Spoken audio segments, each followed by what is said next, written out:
Hello friend, এটা হচ্ছে Godrej inverter AC রয়েছে। তো E1 ইরোড আসছে। E1 ইরোড হয়েছে ডিসি ফ্যান মোটর প্রবলেম।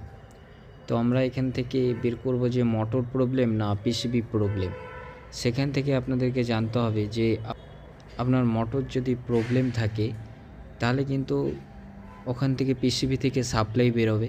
তো যে 5টা যে পিন রয়েছে সেই পিনটাকে আপনাকে চেক করে নিতে হবে। ওখান থেকে যে 1 এবং 3 এবং 3-এ মিডিলে একটা গ্যাপ রয়েছে, সেই জন্য 2 বললাম না, তো 3 বললাম। যে 1 আর 3-এ আপনার ভোল্টেজ বেরোবে, যে আপনার ভোল্টেজ 315 ভোল্ট বেরোবে এবং তার কমও হতে পারে, একটু কমও হতে পারে, 285 অবধিও আপনার চলবে যদি ভোল্টেজ বেরোয়। তো এবং 3 এবং 4 যে ভোল্টেজ তাতে হচ্ছে 15 ভোল্ট বেরোবে, সব ডিসি ভোল্ট। এবং 4 এবং 5-এ ভোল্টেজ বেরোবে আপনার 5 ভোল্ট।